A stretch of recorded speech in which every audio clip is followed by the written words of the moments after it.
I would like to welcome you to this series of programs on golf instruction to help you improve your golf and above all to avoid pitfalls you might otherwise encounter if you're to adopt a pioneering approach to mastering the game.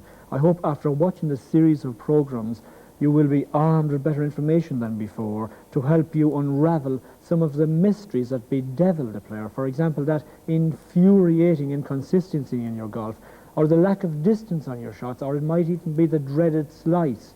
Abraham Lincoln once said to a young man who wanted to make a lawyer of himself, he said, if you are resolutely determined to make a lawyer of yourself, the thing is already half done. He said, he continued, always bear in mind your resolution to succeed is more important than any other one thing. So you've got to ask yourself, do you want to learn? Do you feel you have the ability to do so? Are you prepared to make a solid commitment to make this your own? And finally, when do you expect it to work? A word of warning, I must tell you, please do not try this out during a round of golf where you have only one shot and probably 3 impatient golfers. Get onto the practice ground. There's an old saying, you practice to play, you never play to practice.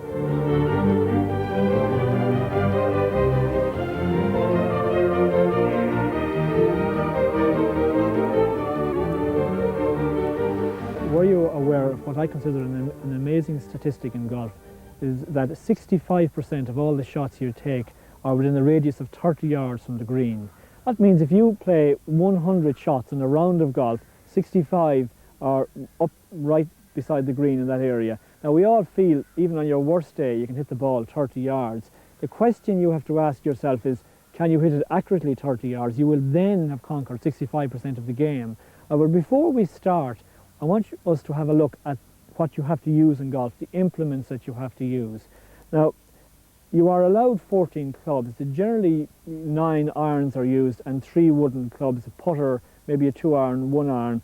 The best way to explain the clubs is look at the extremes. This is number 1 and this is number 11, or sand wedge. Now, this driver has a very straight face and the longest shaft, and this is designed to drive the ball low and a long way. The number 11, if you look at the angle, is very, very lofted club and a much shorter shaft, and this is designed to send the ball up in the air and down over a short distance. Now, it is goes without saying that this club is very easy to use because no matter how much you hit down, you will always get the ball airborne, while this club is quite a difficult club to use. The clubs we are going to concentrate on in this early lesson is what we call the driver down to number 5. Now, there's one thing else I want to say about a golf club. A golf club isn't only a club, it's more of a machine. It has a certain way of working. Few master it. The grip end is the holding end, and this is the working end here. Now, very few golfers get a return for their effort, as I call it. They do a lot of swinging and not a lot happens. But if you think of it like this, you hold the club with here, and you get the energy of your power transmitted through your hands to register in the club head. Then you've got a swing. Now, we're going to concentrate, as I said, on half the clubs and on half the swing, but it's the most important half, the middle of your swing. Now, there's an interrelationship between the two halves in that if there's something wrong with your low irons and your drives, your long game, there's something wrong with the middle of your swing. What is the most common fault that golfers have in the middle of their swing? Well, I would have to say the most common fault is what I call the letter V swing, and that is a swing that resembles the V shape. It is a swing where the golfer takes the club and he swings up very steeply on his backswing, comes down steeply again and up again after impact, the V type of shape. And the next question you're going to immediately ask is, why? Why do people do this type of swing if it's so obvious? Well, one of the big problems is that the right side of our body is much more developed than our left side. The muscles on your right arm is much stronger, and without you knowing it, your right hand grips the club much tighter, and then this has a pronounced lifting effect on your swing. Without you knowing it, it lifts the club up on your backswing. There is one other problem. Even if you get a good swing and you swing the club back The club head reaches a height of 6 feet off the ground. The ball is 2 inches. It's been timed as 1/5 of a second it takes for the club to go from there to impact. What you see on top of the backswing is the ball, and you think, God, I mustn't miss the ball. I really must contact the ball. We tend to come from 6 feet straight down, letter V swing again. So how do we organise that this isn't going to happen to you? Well, it's like everything else. If you have a lunch, you're going to set it up, a business to set it up, but a golf swing only takes 2 seconds. It's like me saying to you, I'm going to give you a job, a 2-second job. You would say, God, I have to be really organised for that. Now, what is most important is the first touch in golf is the most important. And if you think of golf as a game where you need feel and touch, not brute force, you've got to think of something like if you were playing a piano, you played with your fingers.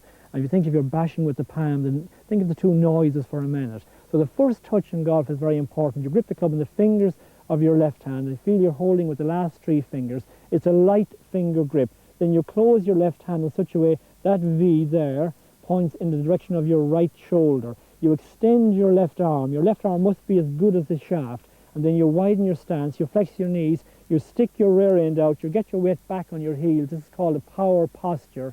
And then we get into the very, very tricky bit. You get your right arm in that position, you look at your right hand, you lift up the club like that, and you get your right hand over that way. That V there points in the direction of your chin. Now, it is best if you're a beginner not to do anything, just to put all the fingers on the grip. But I would advise, strongly advise, you use this grip, the overlapping grip. The last thing you've got to do is you've got to drop your right shoulder down much lower and tuck in your right elbow, soften the right side. Soften your right side so that this is the dominant side. Now we're going to make a swing. The first touch is most important in golf. The first move in the golf swing is extremely important. This is the move where you create width, it's called, and you avoid the V. I call it the L turn, and that is your left arm, left shoulder, right shoulder, and you get the feeling that the L moves together. In other words, your left arm moves, left shoulder moves, and right shoulder moves, and your weight shifts back onto your right foot. There's a slight lateral movement as well. Now this is an extremely important move. Now the next movement you must get is once you get to the top there, that part of your backswing, you do absolutely nothing with your arms. What you do, the next move is you rotate your left hip the other way and you finish with your middle of your belt facing the target. Now, if you want to practice, there are numerous drills we can use for this. If you just open the fingers on your right hand like that and get the feeling that you're moving the L together and then you rotate the hip the other way, now you've got the basis of a good swing. There are some misconceptions that I want to just deal with. One of them is that people think, golfers, that I must take the club straight back and straight through. That's an absolute disaster, because if you try and take the club straight back, it will always go up like that. In actual fact, when I turn the L, the club goes back at an angle of nearly 45 degrees, and it comes in the same way like that. So if I wanted to summarise what we've done, is we've said you've got to start right. Start with a finger grip, you close the hand at the V points at the right shoulder, you straighten your left arm, give me a good left arm, you widen your stance, you flex your knees, you check your distance, stick your rear end back out, get your weight back on your heels, right arm behind you, lift the club up, finger grip again, there that V points at the chin, you drop your shoulder like that, then you get the feeling of the L turn and the pivot of the hips, and you have something to start with.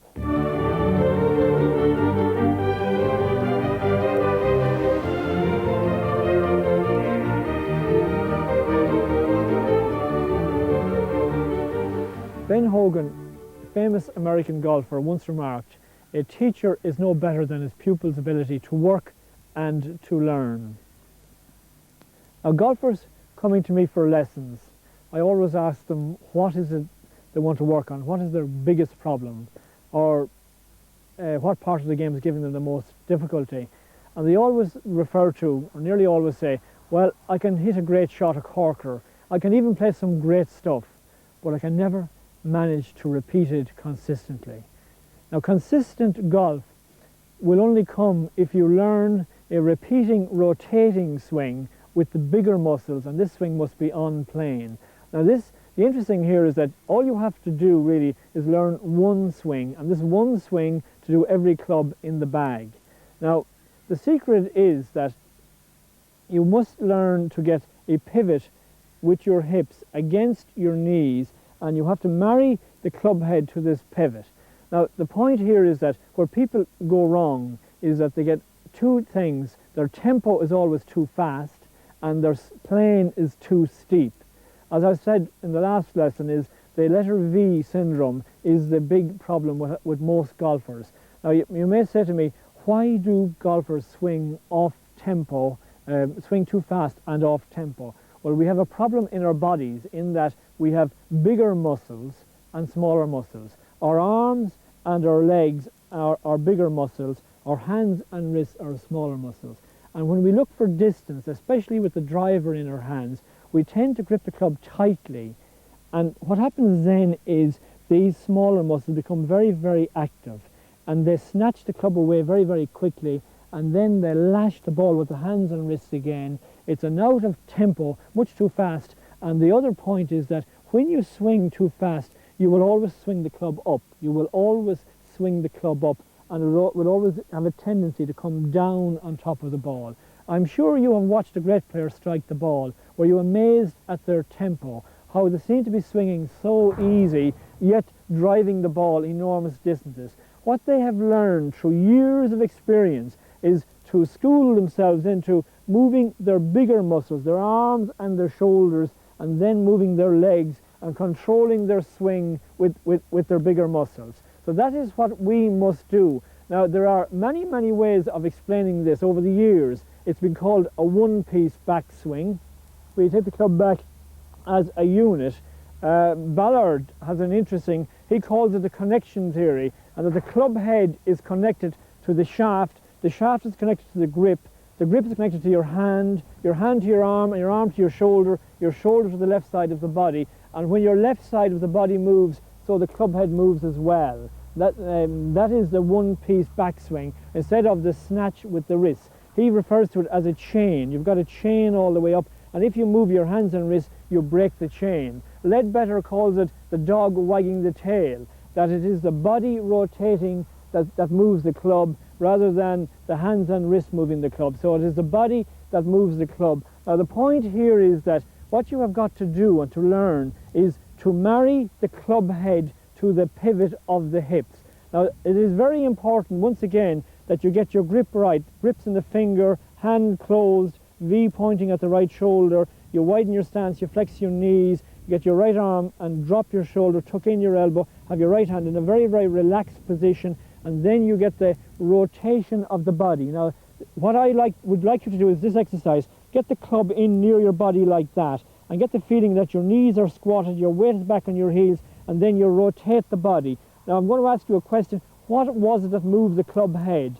And of course, it was the rotation of the body that moved the club head. Now, watch my forward swing. I pull my left hip that way. What moves the club forward was, once again, the rotation of the body moved the club forward. So now I have married the club head into the pivot of the hips. Now, a very interesting point in this, if you can get your tempo right and you can swing on plane, you're going to play consistent golf. Contrary to what a lot of people think, there aren't 1,000 different types of bad shots. Believe it or not, there are only 9 bad shots in golf. And an amazing factor is that 6 of the 9 bad possible shots, or 75% of the bad shots in golf, come from one particular bad fault that occurs in the downswing of the handicapped golfers. To explain, I will use the shaft of the club here. Let's take that shaft as the target line. Now, if I put the club head on the shaft and I swing the club back in this position here, what the bad golfer tends to do is that they tend to panic at the top of their backswing, and they swing the club what's called outside, and then that club head has to come down steeply as it is hitting the ball. Now, the possibilities are endless.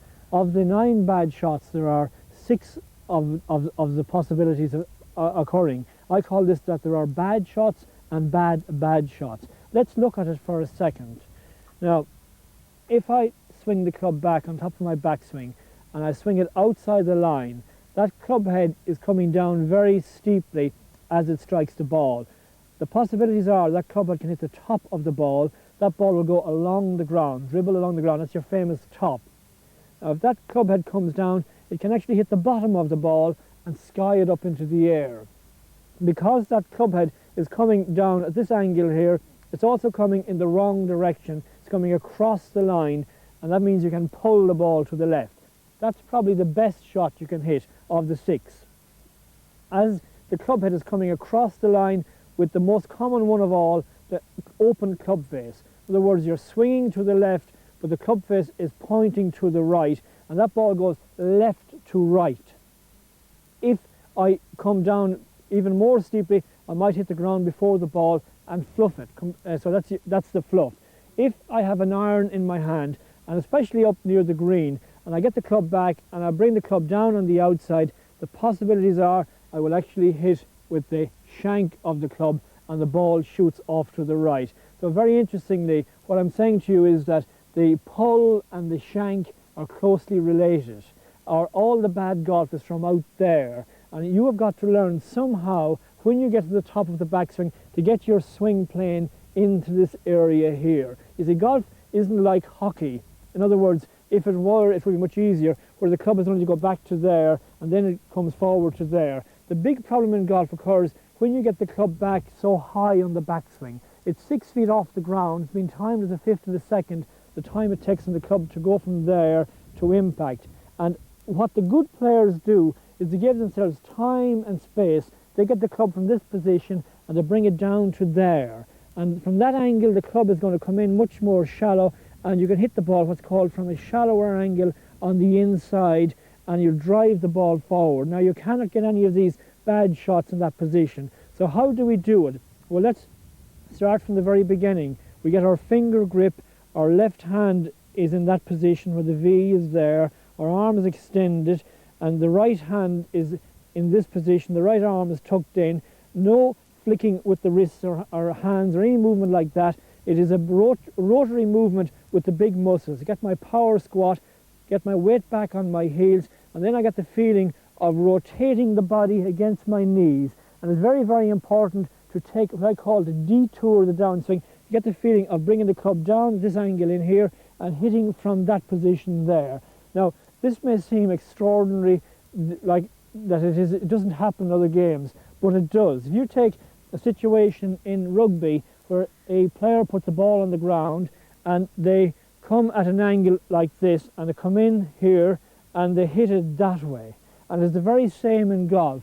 So the reason is very simply that you have to get the feeling of swinging on plane on the downswing, and you've got to get the feeling of not rushing your downswing. So swing plane and tempo are related to consistent golf, and this is what you must learn to do.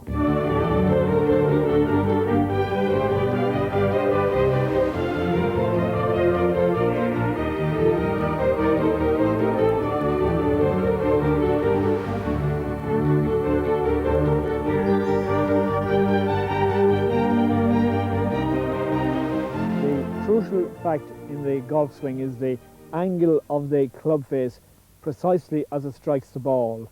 It has an amazing effect on the flight of the golf ball.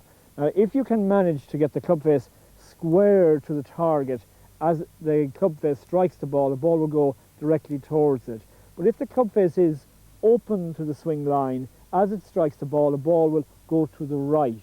If the club face is closed to the swing line, the ball will go to the left.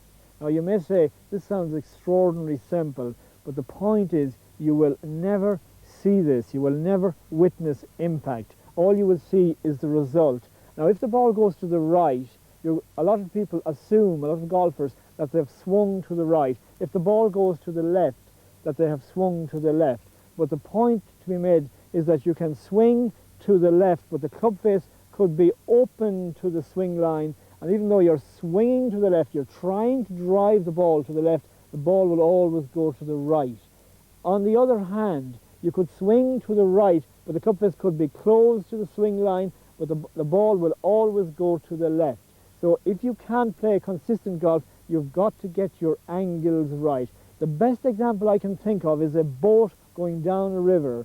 The engine is driving the boat forward but you have a guide, the little rudder at the end, the little guide, and the smallest tilt on the rudder has a huge bearing on the direction of the boat, and the smallest tilt on the club face angle has a huge factor in the flight of your shots. And I'm now going to show you it in the complete golf swing.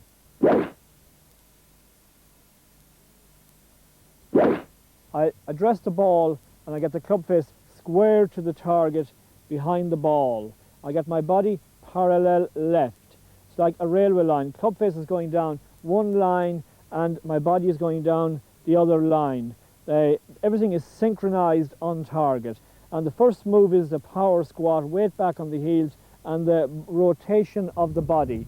And that brings the club face into this position here. A lot of golfers, unfortunately, think, I must keep the club face square, and they get the club face back into that position there. And that becomes a closed position. And as they come into the ball is, the loft in the face is killed, the ball is going to go nowhere.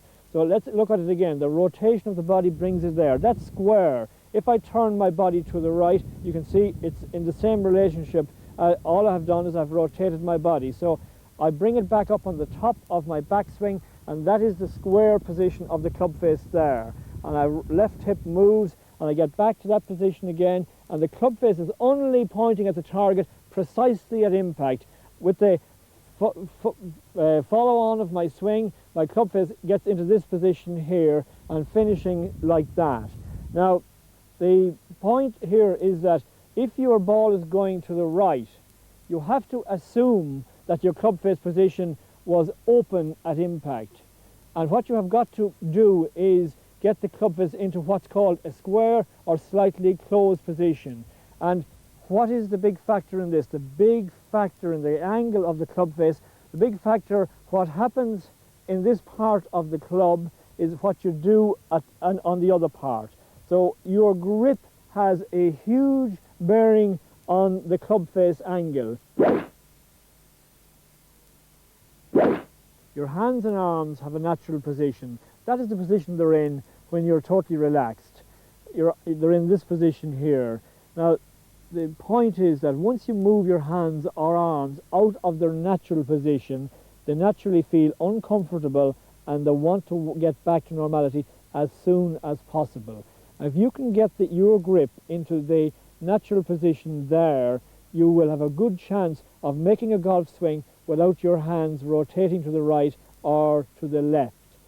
Let's look at some of the things that happen. A golfer puts the grip on the club and he gets his right hand in that position there.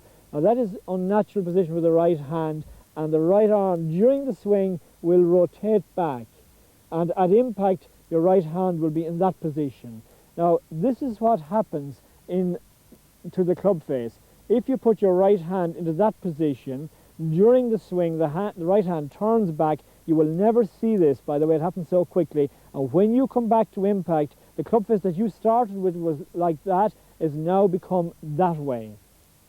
So your right hand goes from that position to that position. In the very same way, if you have a problem with the ball going off to the right, it's probably because your left hand is on the club in this position here. It's called a palm position.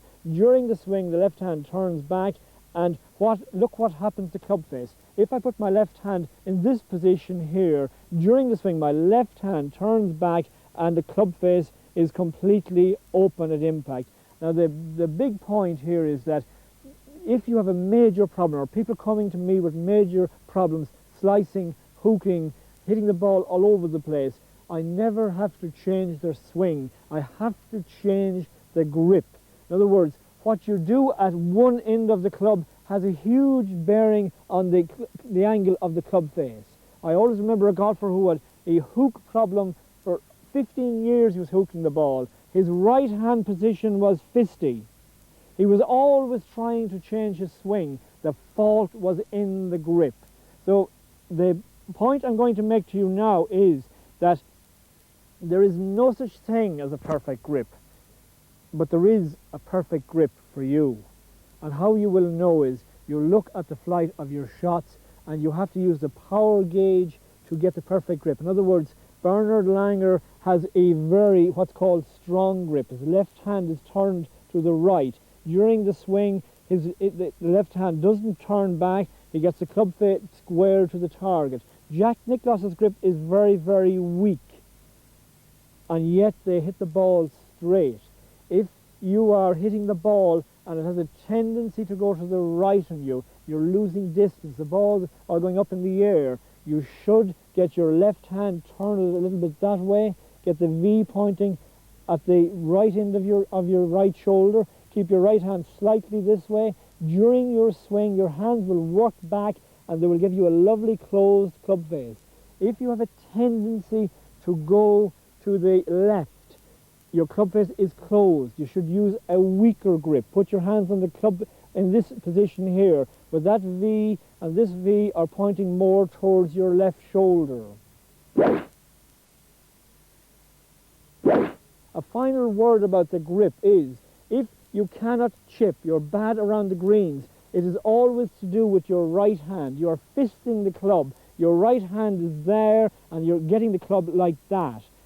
Around the green, as we said, it's touch and feel. But watch what happens with your 9-iron or wedge. Because the right hand is in this position, the hand turns over and the loft is killed and you end up trying to scoop the ball. If you have a very bad short game, please check your right hand grip. I'm going to demonstrate it in the swing now. I get my grip in my left hand position in the fingers, and I get this position here. Pretty happy with it. The ball is going fairly straight. I make sure my right hand is in that position there, and I swing back on my backswing. By the rotation of the body, my club face gets into that position there. A lot of golfers, as I've said, tend to hood the club face, and when they come back, it's closed. That's not right. That's because they're trying to keep the club face square for the duration of the swing. So I rotate my body, I get into that position, and I bring the club up there. Now the club face is square again. My left hip moves, my rotation, and the club face gets back into that position, and it's square precisely as it strikes the ball, and then it closes again after impact. If you have a tendency to slice the ball to the right, get your left hand overturned to the right, keep your right hand back a little bit on the club, and then get into your power squat position. And this time, because you know you have an open club face, try to slightly hood the club face going back on your backswing and try to visualize closing the face slightly as you strike the ball.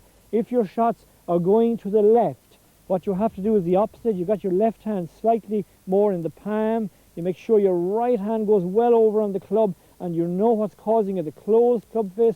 This time you've got to work the club face slightly open and get the feeling of holding it open as you hit the ball. So you don't strike a golf ball, you've got to angle it right. And the angle of the club face is completely to do with the way you put your hands on the grip. There's no such thing as a perfect grip, as I've said. You've got to get a grip that drives the ball straight for you. If it's going to the right, you've got to get a stronger grip. If it's going to the left, you've got to get a weaker grip. But you've got to get a good grip if you're going to ever have a chance of playing consistent golf. I'm going to demonstrate a number of shots to show you how the grip gauge actually works. Remember, when you put your hands out of the normal position, I'm going to use the example, I'm going to put my hands to the right on the grip. I put the left hand in that position, put my right hand in that position. My V's are pointing towards the right. Now during my swing, my hands are going to work back and they're going to close the club face. This is what you must do if you have a problem with the ball going to the right, shots are going high, or you're lacking distance. So I'm going to demonstrate it now in the shot. So I dress the ball and I get my left hand turned to the right. I make sure I can see at least 2 knuckles on my left hand, and I keep my right hand with my V pointing outside my right shoulder.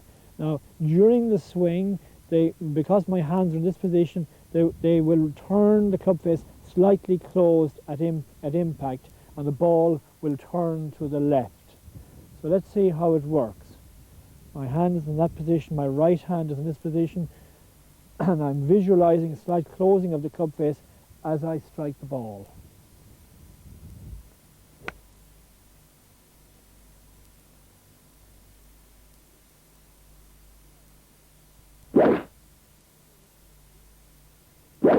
I'm now going to show you the shot that goes to the right. Remember we said if you put your left hand in this position where the V is pointing to the left shoulder and the right hand in a similar position, they will work back to normality during the swing and so present a nice open club face at impact. This is a grip you must employ if you have problems with shots going to the left. It's called weaken your grip. Here is how it works.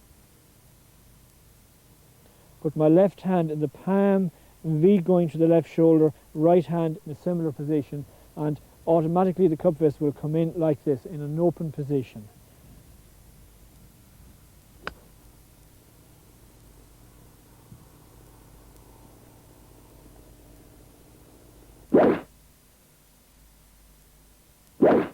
The third shot is where you want the club face to be square to the target as you strike the ball, the conventional grip. So I get my left hand in this position here, the V is going towards my right shoulder, I get my right hand in this position here. I feel my hands are not going to twist during the swing. In fact, if I can get the club face square to the target at address, I'm going to have a very good chance of striking the ball towards the target. So here's how it works. I aim the club face at the target, get my feet, hips and shoulders slightly left. I feel the club face is going to be square to the target precisely as it strikes the ball.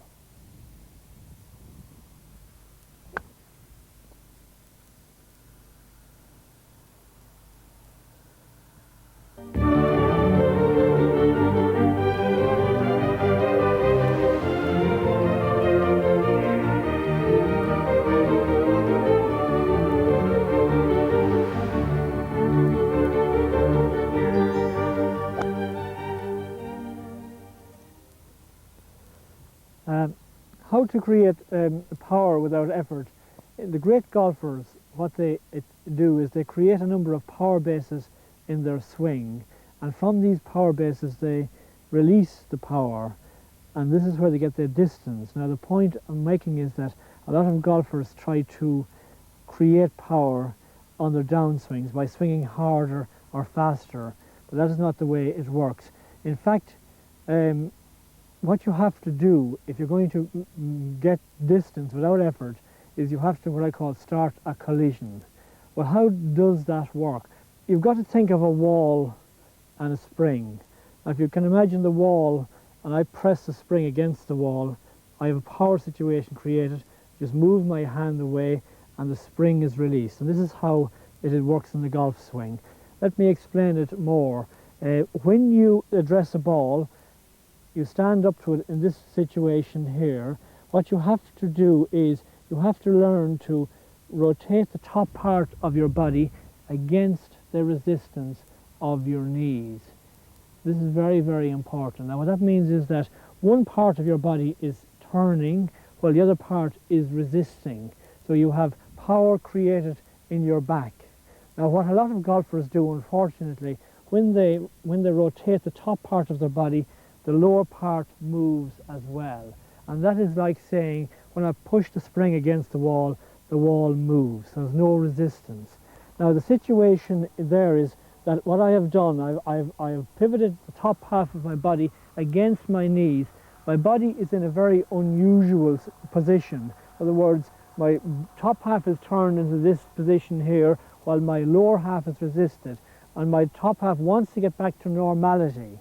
Now, if you can organize the escape back to normality in a way that will help you get the power, in other words, that you have in your back down to the ball, now you have successfully created power base 1. So if you look at it again, the situation is that you have got to feel that you're in a squat position, your weight is back on your heels, the power squat position, and then you feel that you're turning the L, your left arm, left shoulder and right shoulder, against the resistance of the knees. You must feel pressure there. You must feel pressure on the inside of your right foot. And what you do on the forward swing, as we said, you just pull your left hip around and swing your arms down towards the target line. Now the second power base is even simpler, and it works in this way. If you look at this swing I am going to make, what happens in this swing is that the club head is traveling at the same speed as my arms. So the club head speed is always going to be limited to the arm speed. Now, the great players are not happy with this. They have what I call a power kick in their swing.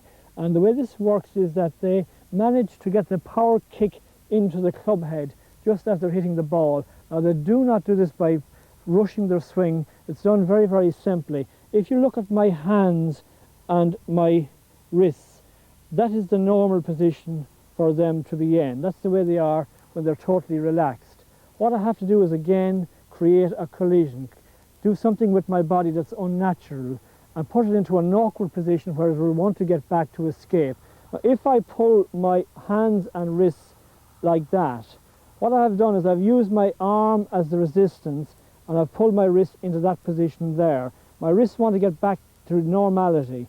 Now, if you think of it like, watch how this works in the swing.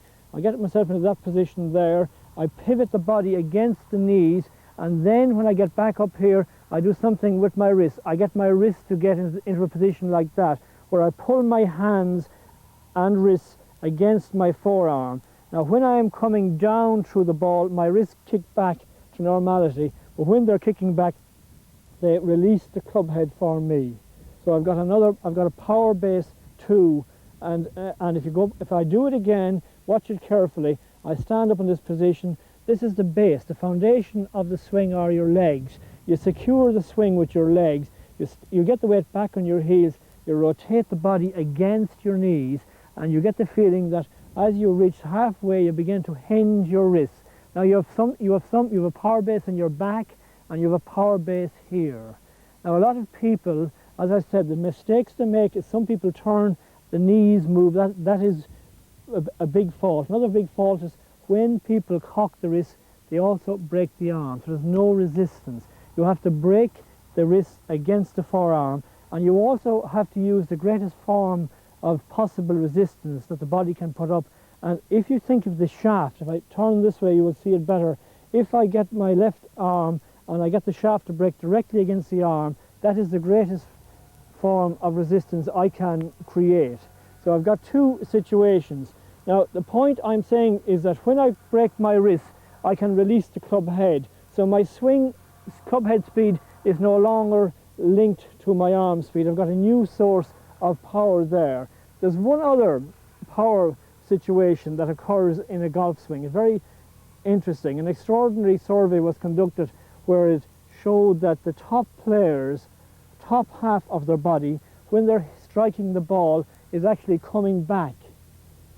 It's actually coming back through the hitting area. What a thought that comes into the mind of most high handicap amateurs as they get to this situation here, they think, I think I'll give it a bit more. I'll try to increase so I'll gain in yardage. And what happens in this situation is when they get to this position here, they move the body forward. They move the top half of the body forward just before impact. And what happens, of course, is that they successfully move the handle of the club forward. And this situation is an absolutely disastrous one when it comes to power. Now, if you think of a golf club, isn't a club really, as we said early on, it's more of a machine. In fact, it's like a lever. What you want to get forward is the club head. Now, if you look at my left hand, if I push my left hand back, the club head goes forward. So if you think of it another way, when I get to the top of my backswing, my hands have to travel 3 feet to reach level with the ball, but the club head has to travel approximately 10 feet. It has to come the long way around. And if you push the body forward, your hand's going to go way forward like that, and you're in a disaster situation. It's like saying that you're on a dual carriageway and you are in a car and there's a car inside you, and you decide you want to pass out this car, but what happens is that car speeds up. You will never get past it. That's when you speed up your swing. But if you can imagine a similar situation, you're going along in a car and the car stops, your car will shoot by. So what you have got to learn, to go back again, is that we stand in this position and we turn the body against the knees. We get a feeling of a wrist break, and then we've got to get the feeling of letting the club head go past the hands to the hitting area. And the main power base in this situation is the right forearm. There's your really strong part of your body there. Now, if you can release the right hand, hit it with your right hand like that, against your left hand. In other words, your left hand just doesn't go forward like that, but you feel that your hands are turning over, or you're getting the feeling of crossing the hands slightly. There's an interesting way of practicing this. If you grip the club upside down, left hand in the fingers, and you get the set up the way we said it, and then you turn against the knees, you break your wrist, and you feel your hip is pivoting, but as you come through, you can nearly almost hear the swish of the bottom of the stick. So what we're really talking about is the outer extremity here, that you've got to try and get the power down to the club head. There are other ways of practicing it. This is a good way of strengthening your hands, framing up your hands. If you get the club like this and get the feeling of trying to bend the shaft like that, it's hard, not big waggles, just tiny like that. The great feeling of getting power down to the head of the club, the great one for strengthening your arms. Also, if you go into rough grass, as you will see in a minute, get the feeling of clipping the club head through the grass. So just to recap, the finger grip, the setup is like that. You turn against your knees and you get a little bit of a wrist break. You turn your hips and you get the feeling then of releasing the club head, letting the club head go at the ball instead of letting the body go through it.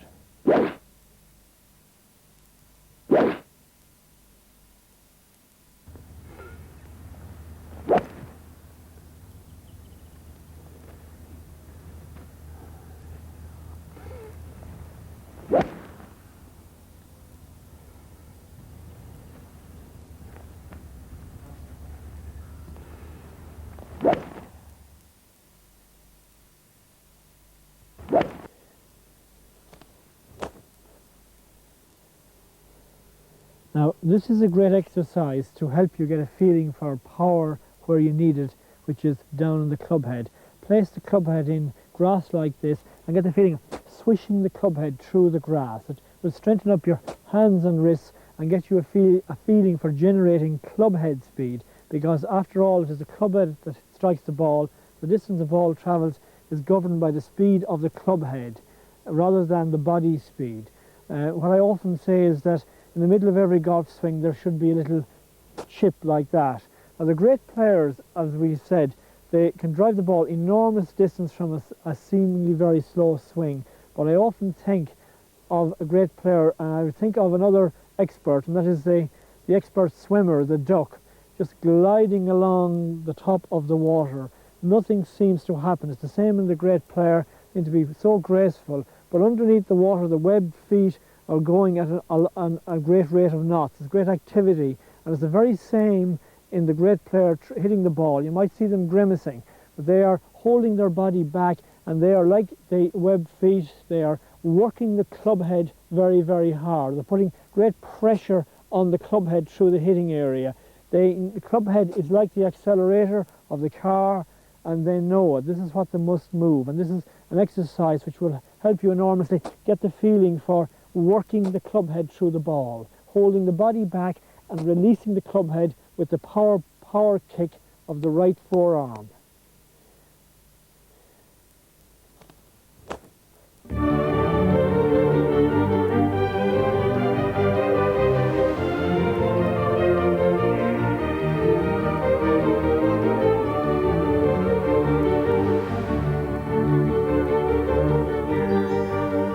Ball flight. How to read ball flight. Have you ever wondered why one day you go out and you play brilliantly, the next day you play terrible? Or alternatively, you might play a storming front nine and only for your game to fall apart.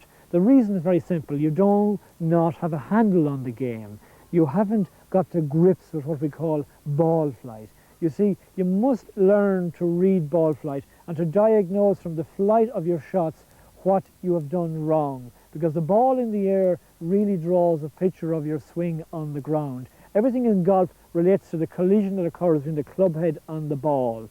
So everything that happens to the golf ball in the air, you have inflicted it on it. Let's look at it for a second. There are only three possible things can affect a golf ball. It can go towards the target, to the right, or to the left.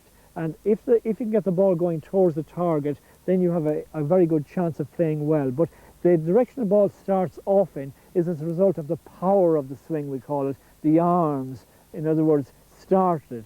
Now, the height on your shots, that is a result of what we call the plane of the swing. If you have a steep swing plane, your shots will always be tending to go high, and you'll have to get a flatter swing plane. So the height is a result of the angle of attack. If your swing plane is steep, you see, the club head comes down and it contacts the very bottom of the ball and creates an awful lot of backspin, and that ball goes up in the air. Now the third factor in ball flight is spin.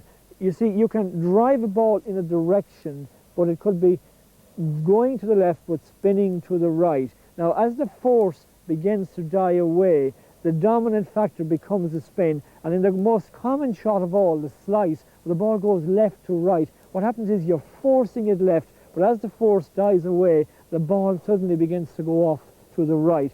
Now the problem here is that the more the ball tends to go to the right, the more we tend to want to swing to the left. But you see, what you've got to counteract is the spin on the ball, that you've got to get the ball spinning to the left. So the problem really isn't the direction of your swing, it's to do with the angle of the club face. And as we said, that is connected with your grip. So there are three aspects to ball flight: the direction the ball goes off in, the height of your shots, and the end is to do with the spin. Now, the other thing I would want to say to you very important is that there are only two different families of shots. There's what's called the out to in, and there's the in to out. Now, if you are on the out to in, what that means is that you get the club back on your backswing, but what happens is you're getting outside on your downswing, and you're coming, what's called, as we said, across the line. Now, the very interesting point here is that you can hit the ball that goes straight left, and then you can hit a shot that goes left to right. These two shots, one of these shots goes left of the target, the other goes miles to the right. People think I've made two completely different swings, when in actual fact they've made the same swing. One instance the club face was square to the swing line, the other instance the club face was open to the swing line. So the two bad shots come from the one swing, from the outside swing. As a general rule, let me tell you that if you can hit the ball from the inside out, you will get away from all the real bad shots, as I call it, the out to in, the slice, the top is from the outside, the sky is from the outside, the fluff, and even when you hit the ball with the shank of the club, that is coming from the outside. So it is important when you're in a driving range situation not to react like golfers tend to react, to say, what did I do wrong in my swing? What you should say is, what does the little ball tell me? Let's take a few simple ones. You're standing up in a driving range, you're going to hit a shot, and you take a swing at it, and the ball goes along the ground. The simple analysis is, your club head hit the top of the ball. What is the correction? Very simple. You've got to say to yourself, I must contact the bottom of the ball, lower down on the ball. Now let's take another one. You stand up and you hit the ball and it goes up into the air, sky shot.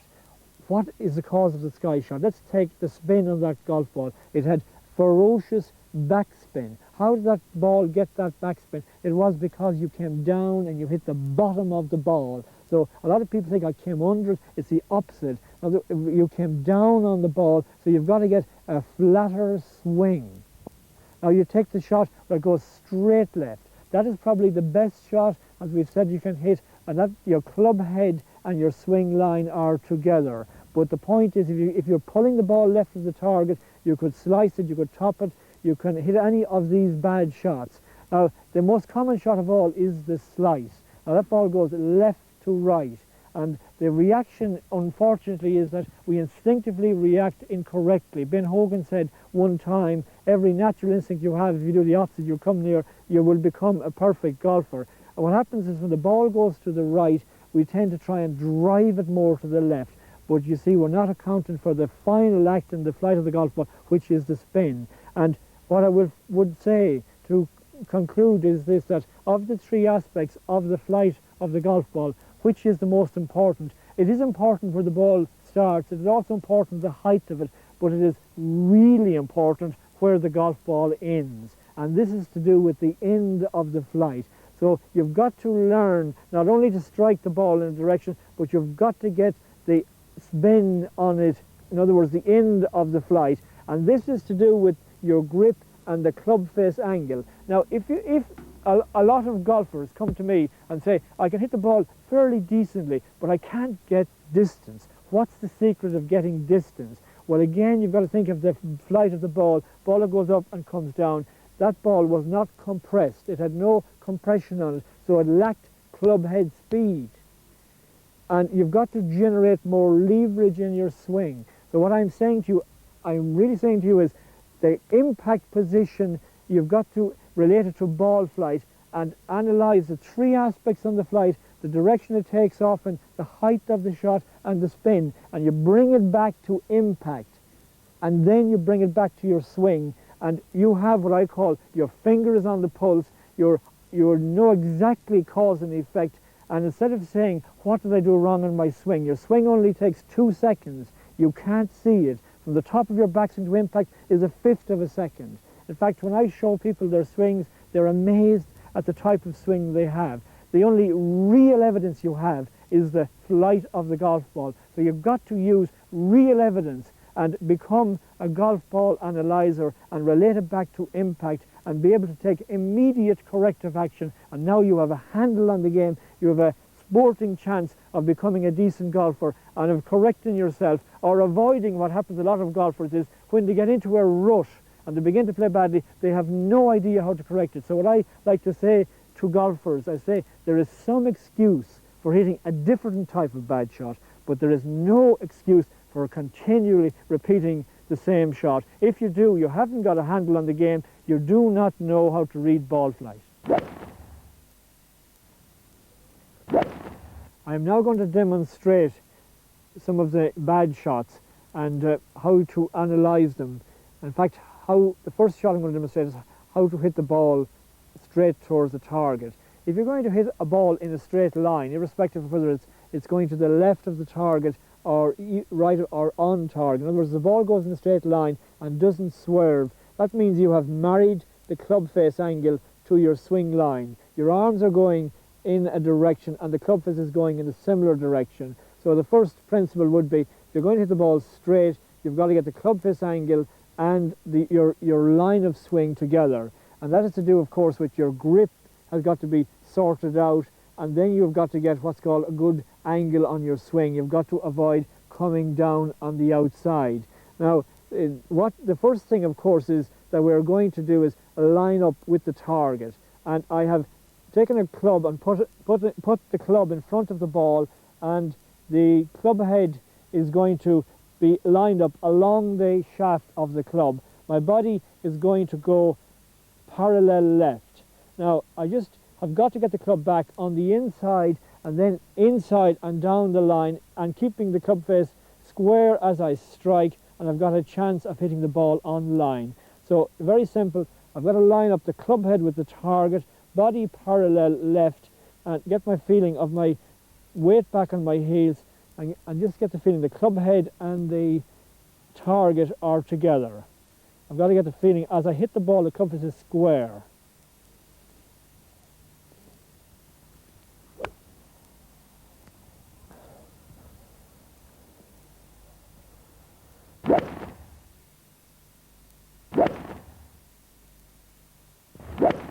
I want to show you one of the biggest faults golfers do when they're practicing: instinctively make the wrong diagnosis. For example, your target line is straight towards the target and the ball is going to the right. We instinctively think, oh, I've got to save this shot, I'm going to swing to the left, and the ball is going to go left.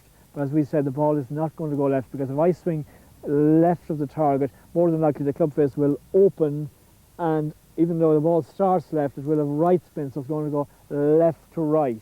And instinctively we've done the wrong thing. We're actually thinking of where the ball starts rather than where it finishes. Where it finishes, as we said, is to do with the spin, so we should be looking after our club face angle rather than our swing line. But this is what golfers do. The ball goes left to right, and they say, oh, I've got to somehow save this shot. I'm going to have to line up a little bit more left of the target this time, and I'm going to try and swing left because I don't want to lose this ball. And this has a chain reaction. It's the wrong way.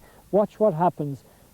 Target line is along there, and golfer takes it back on the outside. comes across it, and the club face will open out like that. And this is the result.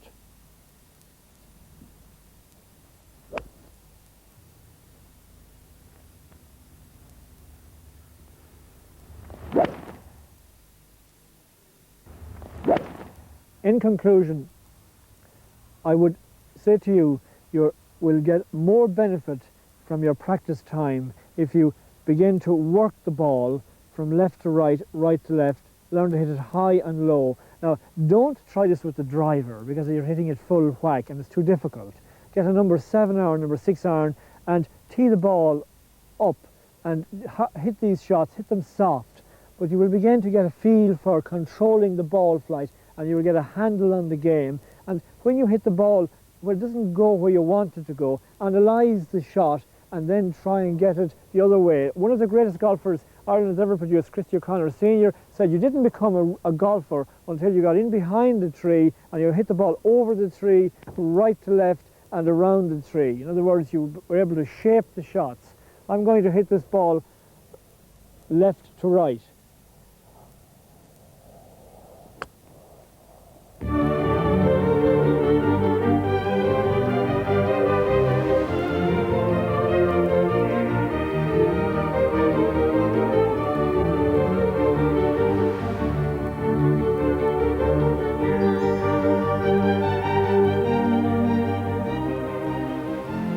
When a golfer comes to me for a lesson on the short game or tells me that he or she has a terrible short game, the first thing I always suspect is that they have a bad grip. They have a fault in the grip, and almost invariably it is what I call the hooker's grip. What this is, that instead of putting the club in the finger grip, they use the palm position, and the right hand ends up in a situation like that there. Now, this position is what I call fisting the club. Now, you've got to think, you're up beside the green, you need a delicate touch, and you've got to use this finger grip on the right hand, a light finger grip. It is absolutely imperative that you get into this position here.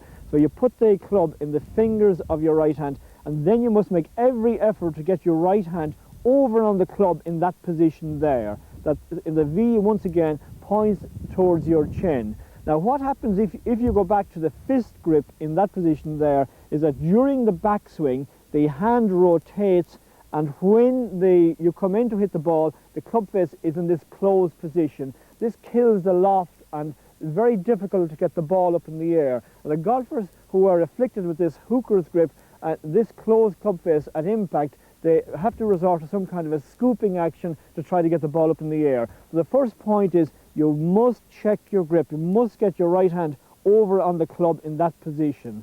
The second is, what is the actual mastery of the shot is that when you're hitting the golf ball, that the club face is square to the flag just at the point of impact. In other words, that the club face goes directly towards the flag as you strike the ball. And the sequence you must follow is that you must learn to aim the club face at the target before you start, and then when you strike the ball, that you swing the club head directly to it. In other words, that you lock the club head to the target. Now, there is a sequence which we're going to use, and this one you should follow all the time. You go back behind the ball, and you always look down the line, just directly up the line, and you can visualize the shot. And we're going to start with a very short one, right up beside the green. So first thing you do is you aim the club face at the target, and then you play the ball back in your stance nearly opposite your right foot. You keep your weight always forward, and you don't move your weight at any time. You make sure your left foot is slightly back, and the reason for this is that your left side is what we call out of the way. You don't want to be like this where you run into yourself. So once again, you aim the club head at the target, and because I'm just off the green, I'm going to go down the shaft, and I get my feet slightly open, my weight is forward. And another point I want to make to you, you've always got to make sure with these shots that you hit slightly down on the ball, that you hit slightly down on the ball. Don't try to scoop it all, hit down and through. So let's play the shot. I aim the club face at the target, my body left, my weight is forward, I look down the line, and the last thought I have is that that club head is bang on that flag. And then all I have to do is lift the club up and play it down the line to the target. Now, we're going to use exactly the same technique, but we're going to move farther out the course. I'm going to show you a little drill that will help you get the idea of what we're talking about. If you go down the shaft of the club and you just take your normal grip and you take a swing, and you've got to make sure that you keep the handle away from the side of your body. In other words, you get the feeling the back of your left hand goes to the flag. Now the significance here is a lot of golfers turn on the shot, they turn their wrist on the shot, and if you have this fault, if you do it, you will find that the shaft will be hitting off your side. So again, the technique, as we said, is that you aim the club head at the target and you backhand the shot like that. A few exercises like that will give you an idea of what we're talking about. Now I'm going to play the shot again, just from a little bit farther out. I want to go back behind, I make sure of my alignment, I hold the club in my right hand, and I walk in, and I try to get the feeling of aiming the club head at the flag. And once again, I aim my feet left, my stance is a little bit wider, my weight is forward, and I keep my weight there all the time. I go up the grip a little bit, and the last thought again is that the club head and the flag are together. And all I have to do then is I just swing the club back and forward towards the flag. And I finish with the club head locked to the flag at the end of the swing. We are now into an area that is probably the most feared by high handicap golfers and especially beginners, that is shots from the sand. Once you apply the correct technique, the shots are relatively easy. The sand wedge is a club apart in your set. It was designed specifically for shots from the bunker. It has a flange on the bottom of it here. Now, Gene Sarazen, the legendary American golfer, contends that way back in 1933, whilst without taking flying lessons, he pulled the control stick back, and he noted as a consequence the tail flaps go down and the nose of the plane simultaneously jutting upwards. He immediately related these actions to the principle of sand play, and that if the trailing edge were lower than the leading edge of the sand wedge, it would prevent the digging action of the niblick, and this flange will bounce off the sand and create the explosion shot. And this is how the sand wedge was created. So the first point I want to say to you is the sand wedge was never meant to be used like a bulldozer. You should never let the sand congregate in front of it. And if you look at my right hand, now imagine my right hand is the club head. You've got to get the club head to act in this fashion where you hold it open or pointing skywards, and you take it back holding it open, and you slide the club head underneath the ball, cutting the ball out of the sand. The type of swing you've got to use is called an out to win or across the line. If I draw a line in the sand, you will know what I mean.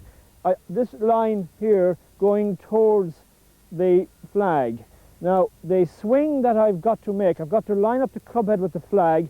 I get my feet going well to the left. I get the ball position opposite my left heel, and I keep my body rock steady. I take the club outside the line, holding the face open. I bring it across the line, keeping the face open or pointing skywards at the end of the stroke. It is very important that you aim 2 inches behind the ball for most of your shots, and you've also got to make it a much more forceful swing than you would think for the distance that you require. So let me try and do it now. I go back behind the ball, I line up, I keep the club over the sand, I'm thinking about 2 inches behind the sand, my feet are going left, and I'm going to take the club back on the outside, keeping the face open, bring it across the ball and finish in this way. So let's see how it goes.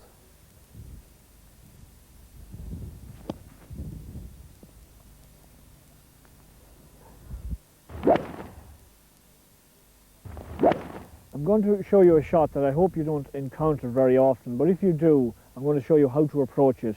It is the one where the ball is buried in the sand.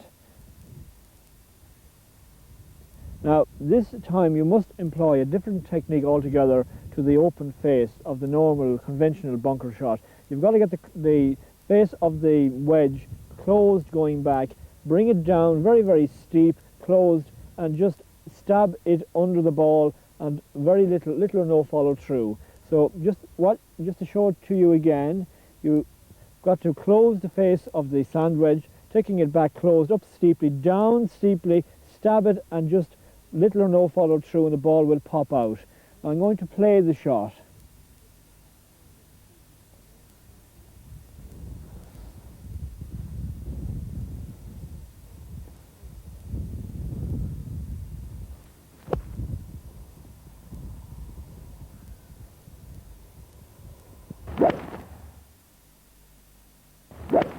This is the long bunker shot.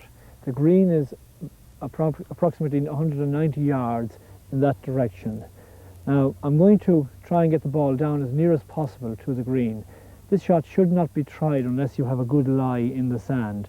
Now the technique you have to use is you open the face of the iron and you feel at impact your hands are being held back and you're flicking the ball out of the sand. Now it is very, very important that I try to contact the ball up here in this, just halfway up the ball. I flick the ball out of the sand. I don't tangle with the sand at all. Now, I line up, I keep the ball forward in my stance, and I get the feeling that I'm coming through, I'm flicking the ball like this out of the sand.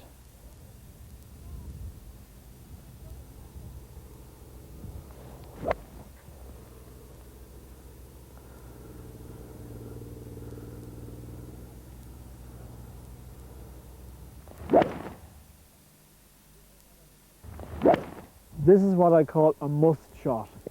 You're confronted in a situation where there's a bunker between you and the flag. Now it doesn't have to be a bunker, it could be water, it could be anything. You have to go over the bunker and onto the green. The way you have got to play this shot is similar to a shot out of the actual bunker. It's also very interesting. If you may have wondered, how does one get a lot of backspin on the ball? How can you get a ball to sit down on the green? Well, the technique is that you have got to open the face and take the club back very steep and keep the face open and contact the very bottom of the ball. And if you do this from a steep angle, you're going to create a lot of backspin and this ball is going to sit down when it hits the green. Here's how you should play it. I go back, I line up, hold the club in my right hand, get my feet going left, I play the ball forward in the stance, I take it back on the outside, I'm going to cut across it again.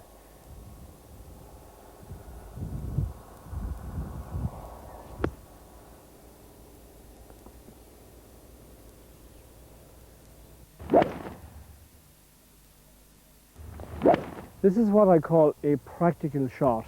It's a very simple shot and you should play it as often as you possibly can. It's a pitch and run with a 7-iron. The secret is that you have to line up the club head with the target and you lock the club head with the target as you strike the ball. The left wrist position is vital. If you look at my left wrist position, when you're hitting the ball, you've got to keep your left wrist in that position, your left wrist and the club head to the flag. You must never let your left wrist collapse.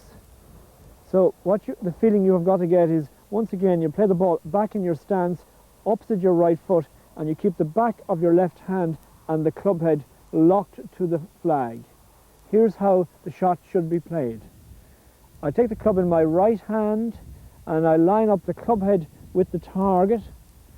I get the ball back in my stance, I lean over my left foot, I keep my weight there all the time, and I keep my left hand and the club head locked to the flag.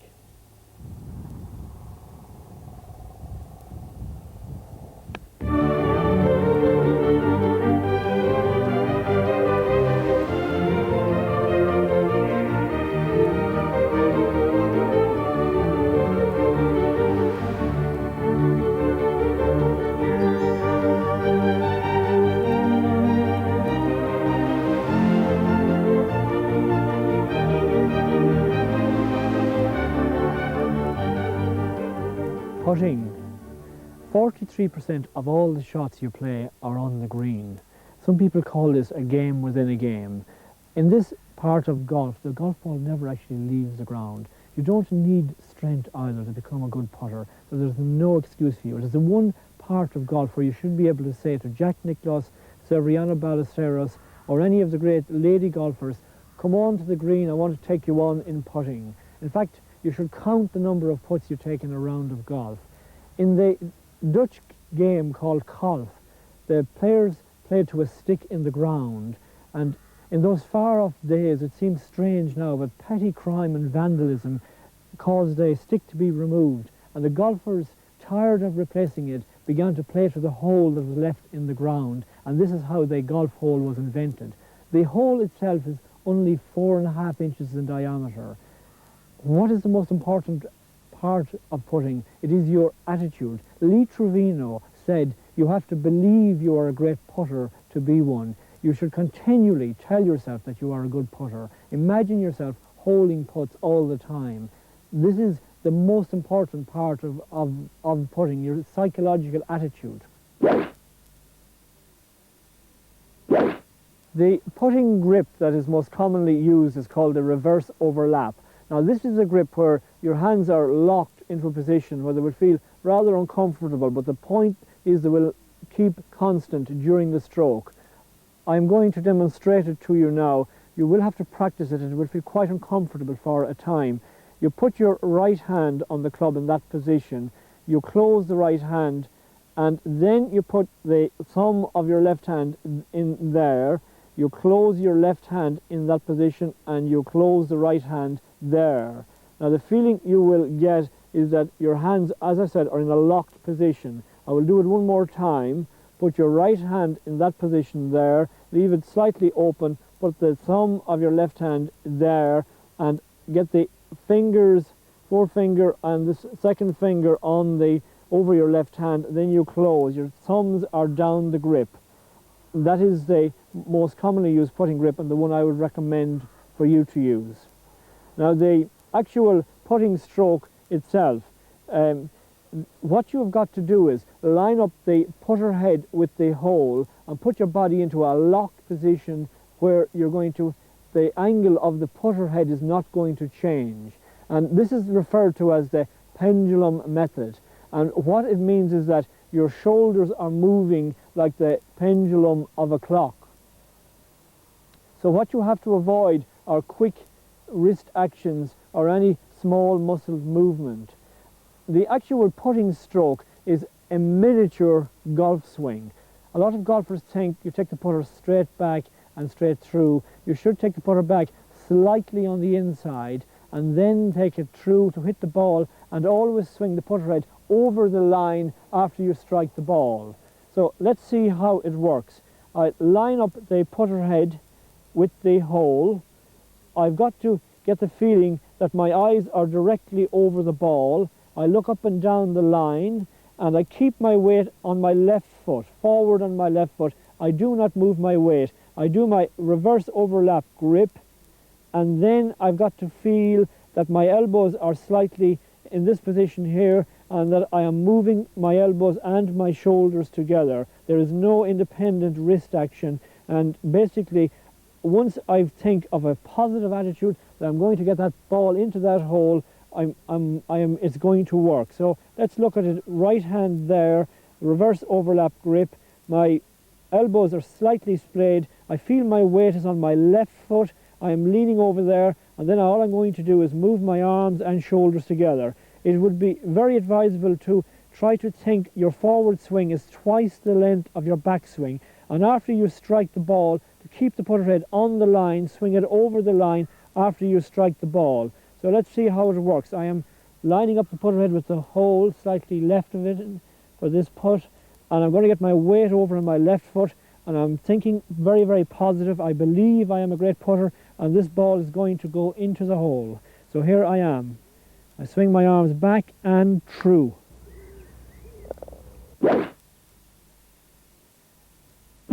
I want to talk to you for a moment about your psychological attitude towards putting. The biggest factor in missing a putt is the fear factor. It's our conscious mind telling us we're going to fail. If you think of another analogy, if I were to ask a person to walk across a plank on the ground, they would have absolutely no problems doing it. Now if I were to take another situation, get the plank and put it from one skyscraper to another, exactly the same conditions, the person would be unable to do it. The fear of falling would prevent him or her from doing it. and it's the fear of failure that stops us from becoming a good putter. You've got to block out the conscious mind and use the subconscious mind. In other words, you get your reverse overlap grip, you get the feeling of the pendulum method. Most important, you convince yourself you're a good putter. Visualize yourself taking the ball out of the hole and keep telling yourself every day, I am a good putter, I am a good putter, and you will become one. I cannot stress this enough. I'm going to now show you a method of practicing your putts that will help you.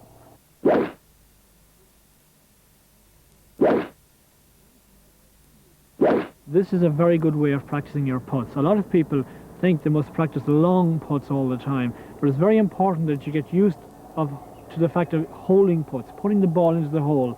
Start with short putts and work your way out. And this is how you do it.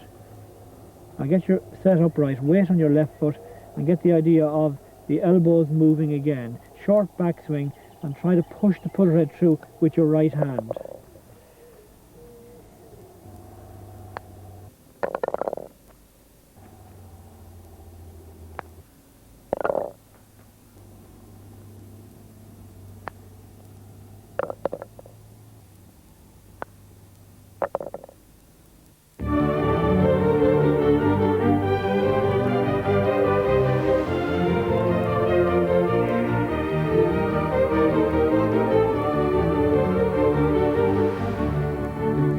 Playing a round of golf is like going on a journey. The golfer is born again every time he stands on the first tee. Henry Cotton, the legendary British golfer, once remarked, "Okay, he can strike the ball, but can he play the game?"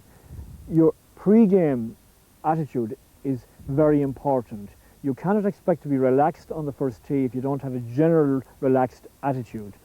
It is often said that winners and losers think differently. A loser sees a problem, a winner sees an opportunity. You should visualize yourself playing well, look forward to the game of golf. On the golf course, you should be cautious with your club selection, and then you can afford to be optimistic with the result. What do I mean by that? I mean, go for the lofted club over the distance club, and in this way, you will play very, very well.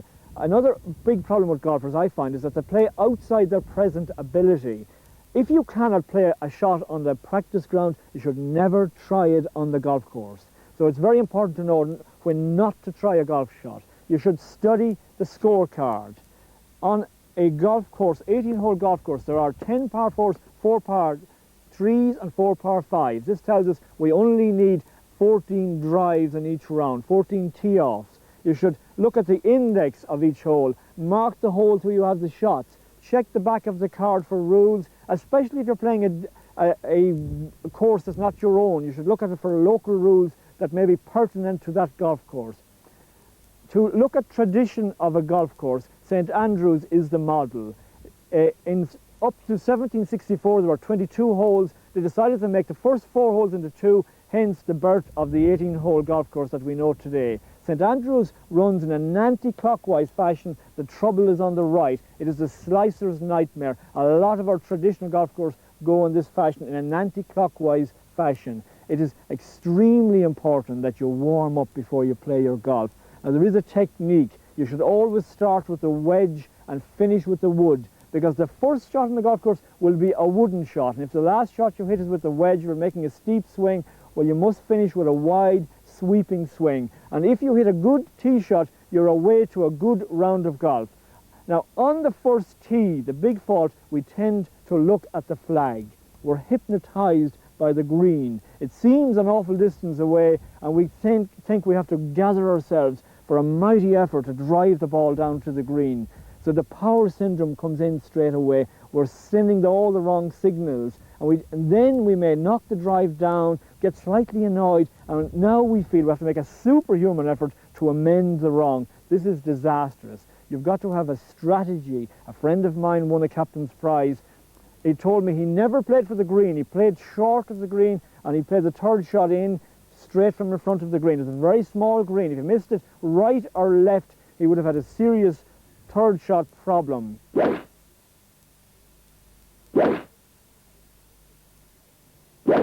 Now I'm going to take you around the course. The first shot on the course is your drive. The only advantage you ever get in a golf course is you're going to tee the ball up So I'm going to say to you, tee it up well.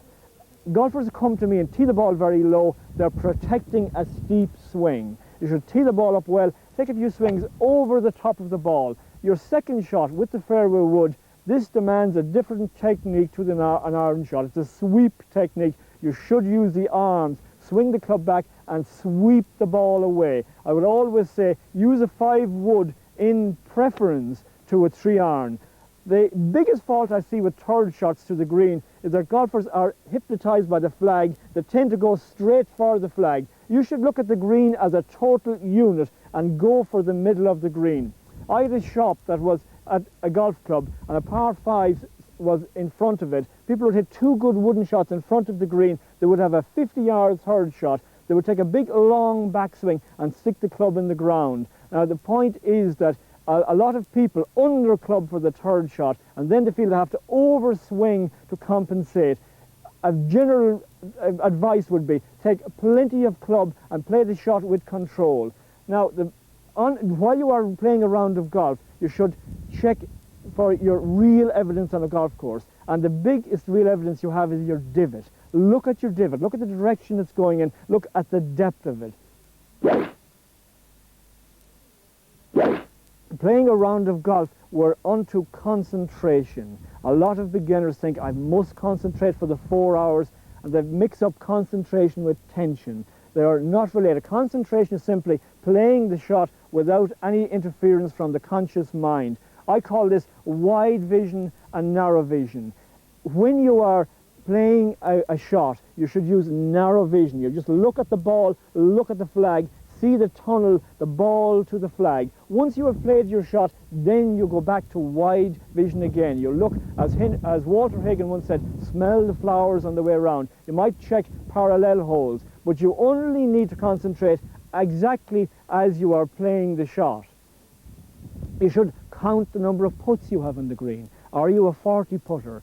For example, beginners generally have 50 putts in a round. If you could get your putting average down to 32 or 3, you would have knocked 15 or 16 shots off your score. So check the number of putts. It is very important as well that you do a personal yardage chart. You know exactly how far you hit each shot. Then you know exactly what each club you're going to hit and to play to the green. Generally speaking, to enjoy golf, to play to your potential, you've got to have inner confidence. You should quietly remind yourself every day you are a good golfer. Keep telling yourself. What you say to yourself has a great effect on your game. When you are playing in a competition against opponents, always be big. Wish your opponents the best of luck. Encourage them to play well.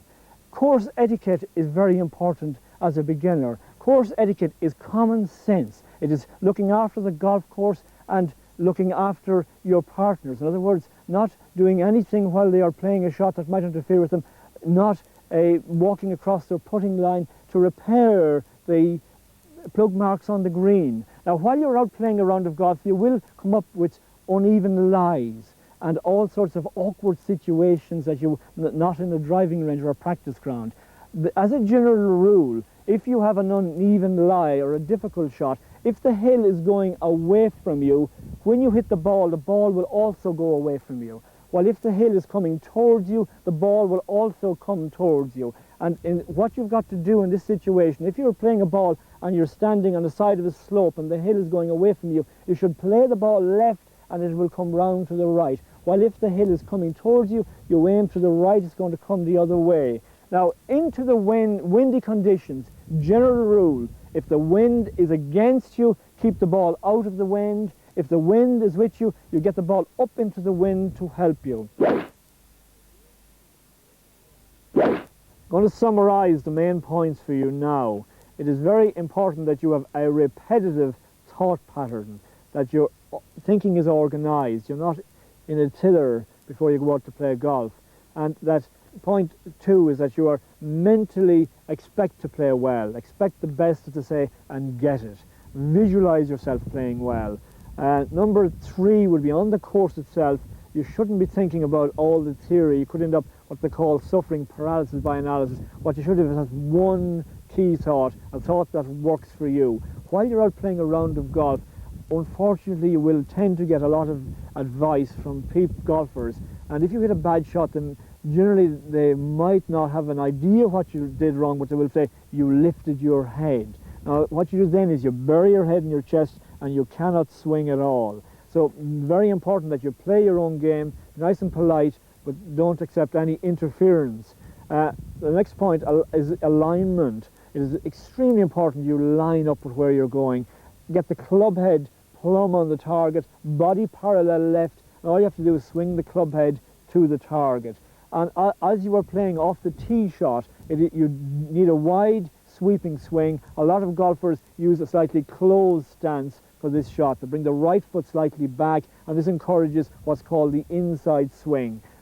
Point 5 is to relax between shots. You don't have to concentrate for 4 hours. Just think of the shot, get the narrow vision when you're playing the shot, and revert to wide, relaxed vision when you're going between shots.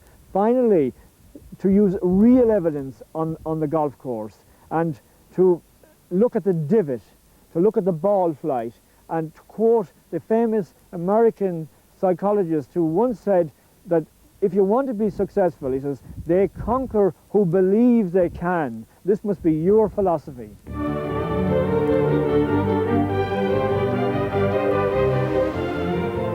I hope you enjoyed this series of 8 lessons, and you must practice, because to quote Gary Player, one of the most famous golfers of all time, he once said, the more he practiced, the luckier he became.